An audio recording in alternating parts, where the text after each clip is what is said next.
ups and downers. You're going to have days when you're going to have your ups and days when you're going to have your downs. It happens. Sometimes you want to get up to go to work. None of us want to really wake up to go to work. But it has to be done. You know, you can lose all your credit. Credit's bad. Have to start over. The hardest thing is to start over, right? And that's a downer. But the positive thing is looking at the end of the tunnel, the reasons why you have to do what you have to do to get back up top. You know, and the way you do that, you have to have a positive mindset. Even when people may discourage you, you may ask for advice. Sometimes you may get good, sometimes you may get bad. The number one thing you got to do is believe in yourself when you make that choice.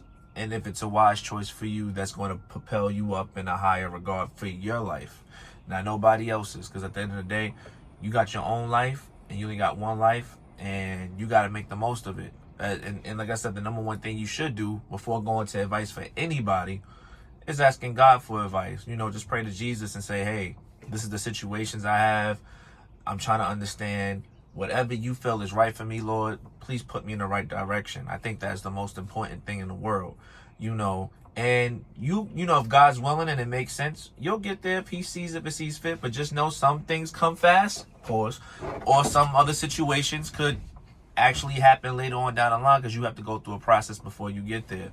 You know, maybe you may have to start all the way in this one particular part and be like, why do I have to start here? And you may ask questions, but there's a reason for it, right?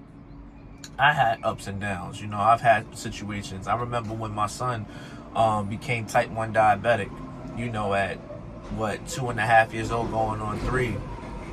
And I'm sitting there, and I mean, dude, I'm stressed out my mind, you know, like, because I didn't know what it was. It was one day, me and my baby mother, you know, it was like during the nighttime, it was like 7, 8 o'clock. And my son is sitting there saying he needed something to drink. All right, cool. I give him some juice. He literally uses the bathroom, comes right back and said, can I get something else to drink? I'm like, okay, he must be thirsty again. That doesn't usually happen. I'm going to give him something else. Mind you, I was 19. No, I was like, 18, 19 at the time. Yeah, I had my kid early, right? So that happens. He pees it out fast again.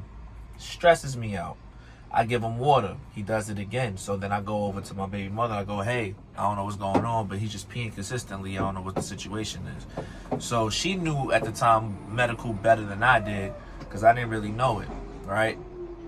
And I had a situation where we had to go to the hospital.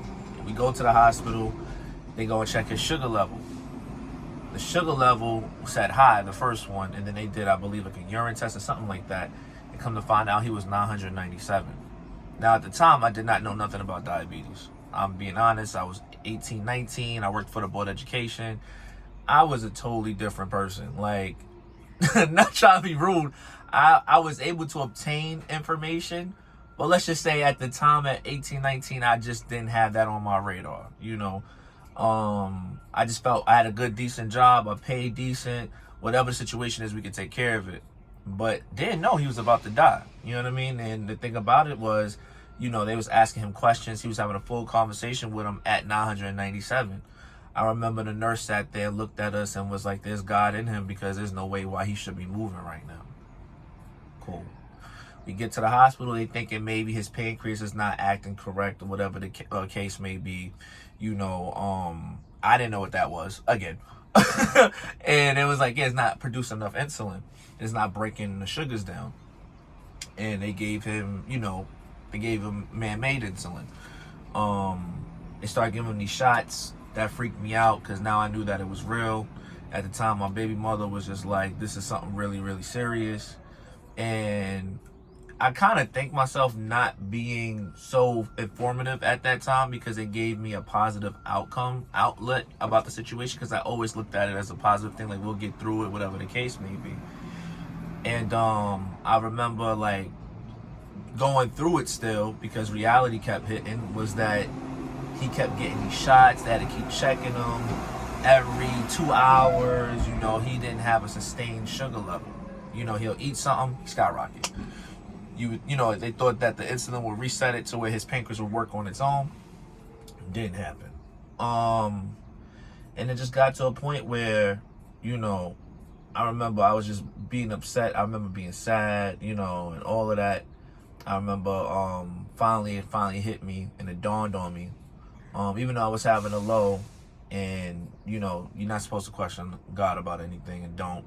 But you know, in the moment, I had a human moment, and I was like, God, why him? Because of the things I went through in life. You know, the one thing I want for him is to have a better life, you know, than I did, and I just don't understand. And then, you know, I got humbled.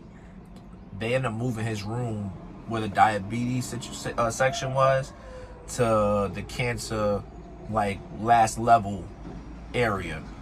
And I remember, like, we got there, and this one kid only had probably 2 weeks to live.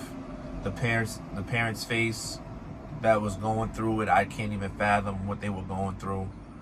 And then what killed me was that there was a magic show that was going on, and there was this girl who had bone cancer. And, you know, it tore me up inside to see that she was going through that. But the number one thing she did was she smiled. She going through all this pain, but she's smiling at this magic show. I had to look and reinterpret and ask God for forgiveness, because it was horrible to see her in that state. But at the same time, I know she's in a better place, and it's unfortunate. Shout out to the family who lost their child in that situation.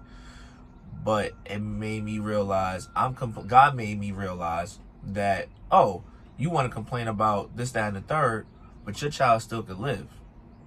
And I took it as such, you know. So I went through the process. You know, it was hard, but I got through it. You know what I'm saying? And things got better. My son is now 19, going on 20, still living, doing what he has to do. I pray every day for him, pray every day for all my kids, or 3, or 4, I got a stepchild.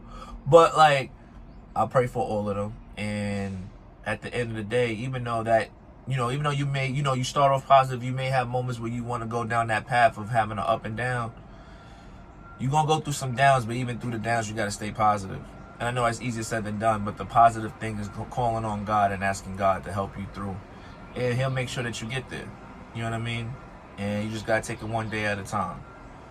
I'm Corey, and, I just want to give information for people who may be going through things in life that, may need information that nobody's really receiving, or they're not just saying it the way it needs to be said, or whatever the case may be.